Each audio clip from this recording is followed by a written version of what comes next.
Bismillah ar-Rahman ar-Rahim. Assalamu alaikum. I wish I had not worked so hard. Bronnie Ware is the name of an Australian palliative care nurse who wrote a book based on her experiences spending time with people in the last weeks and months and days of their lives. And she wrote this book called The Top 5 Regrets of the Dying. She has a website as well. And in her book, The Top 5 Regrets of the Dying, one of the regrets, a common theme that she saw talking with these people, was how many of them regretted working so hard. One story that she narrated in her book was the story of a company director. And as he approached retirement, his wife had these dreams about traveling the world, that the husband and wife, after his retirement, they were going to travel the world. And he promised her that once he retires, that's what they're going to do. So she's gathering catalogs and she's gathering brochures and she's planning the trip. And when time came for his retirement, he delayed it by 1 year. He said to his wife, I've just got one more deal that I need to do and then I'll retire. So he delayed his retirement by a year. When that year went by, he delayed it for one more year. When that year went by, he delayed it for one more year. There was always an extra deal that he was trying to fix before he could retire. So this went on a few times, and then all of a sudden, his wife was diagnosed with terminal cancer. And guess what he did then? He did retire. He left this job straight away, but she was too sick for them to travel, and within a few months, she was dead. And now this man, at the end of his life, he's looking back on his life, and he is saying, I wish I hadn't worked so hard.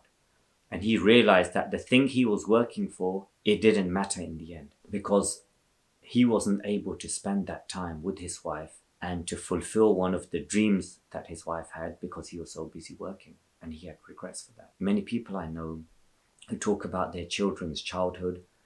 Oh, the first 2 years of my child's life, it's a blur.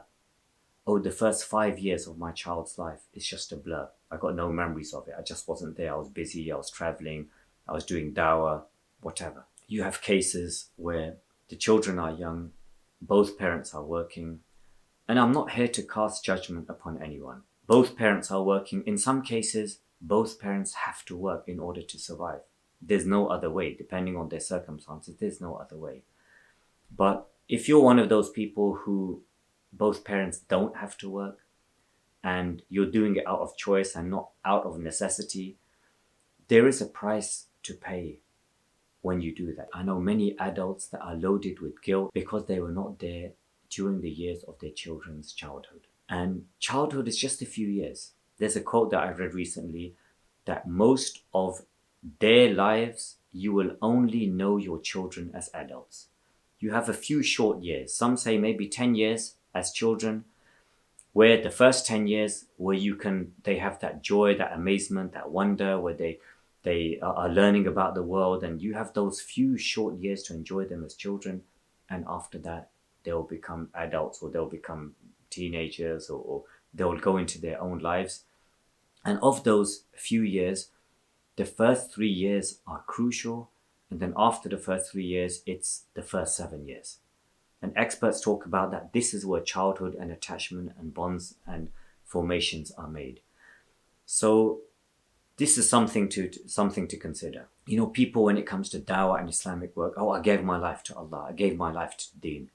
And I was busy, working and teaching people Quran. And I was busy going and giving dawah in Africa and in America and Asia. And I was doing this. May Allah accept it from you. But look at your life overall now. Are you happy where your life is now? Are you happy with your children and your family circumstances? At what cost did you do what you did? And I know that in many cases, people who went to far off lands to call those people to Islam, and they came back and there was no Islam in their houses, and their children, they left the deen because they neglected their families, they neglected their health, and they neglected the deen inside their own home. 3 learning points from the regret. I wish I hadn't worked so hard. The first one, if your children are young, value and cherish that time, because it is going to finish quickly and one day you will regret it. Most of the time you have with your children, they will be adults. You have a few short years, maybe 10 years, the first 10 years of their life, you have them as children. The attachment, the time, the enjoyment, whatever you put into it now, you will regret not doing it later. Again, I'm not here to pass judgment. If you have a job that pays you £50,000 a year, but you're able to drop your kids to school and pick them up or spend time with your family, and then you're offered another job that will pay you £60,000 a year, £10,000 more, but that job will require you to travel and to be away from your family and your children for long periods of time. Is it worth it? Is it worth it? The second learning point, you're working so hard. No one will say at the end of life, man, I wish I'd worked Sundays. I wish I'd stayed until 11 p.m. in the office. I wish I'd worked Saturdays. I wish I hadn't taken holidays. I wish I just stayed in the office and worked. Is that what people are going to say? Is that what people say at the end of their lives? You're working so hard. What is it all for if you can't even spend the money that you're earning? What is it all for if you can't even enjoy your kids and your family? You're working so hard. Let's say you don't have children, you don't have family, and you're working just to save you the time, or you're working so that you don't have to suffer when you're older. There's many reasons why people work. It's not a problem working, especially if you're by yourself and you don't have a wife or husband or kids, you're just by yourself. By all means work. But are you fulfilled? Are you fulfilled in your life with what you're doing? Is it possible that you could work less hard? Let's say you're by yourself. You've got no family, you've got no parents, no children, you've got no responsibilities, you're just by yourself. Is it possible you could work less hours and then spend your time volunteering, or spend your time mentoring, or spend your time traveling and doing charity work? It's not all about working hard just to make money. Work hard so that you can enjoy it. And the third learning point, the importance of joy and rest and play. And we learned that from the life of the Prophet ﷺ. No one was more busy than him. And yet he took out time to play with his children. His grandchildren would ride on his back. He would play with the kids. He would make light-hearted jokes and humor with them. He would race his wife. Today, if you talk to people, if you mention about racing wives, they would pass a fatwa on you and you'd be condemned to hell. He would race with his wife. He took his wife to sit in the masjid and to watch the Abyssinians throw spears. He would take out time to do this. It's not people think, oh, I could be reading Quran.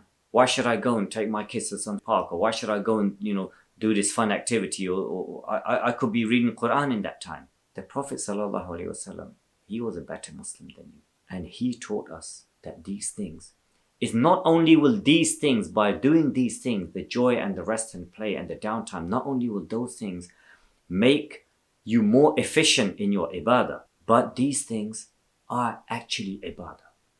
That's why the Prophet ﷺ did those things. That's why it's recorded for us. As long as that joy and rest and play, as long as it's halal, of course, but spending time with your family or doing things to relax or to have fun or to entertain yourself in a halal way, it is part of ibadah. It is worship. You're getting reward for it if you do it with the right intentions. There's a beautiful clip, and I'm going to share the link to it in the description below. Dr. Gabor Mate is having a conversation with Dr. Rangan Chatterjee, and he's relating an anecdote from Winnie the Pooh. And he's talking about the importance of play and joy and rest, and how sometimes some people, the only reason they work so hard is to validate their existence and is to validate their worth.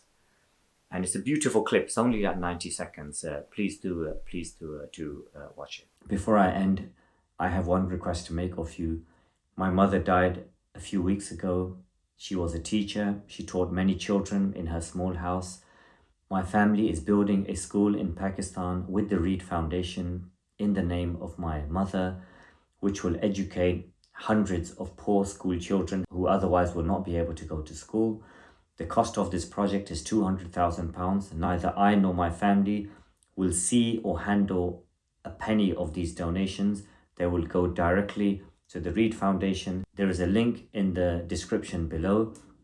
If you benefited from, or if you are affected by anything in this video, my humble request to you today, please leave a donation of £10 for my mum's school and ask 2 other people to do the same.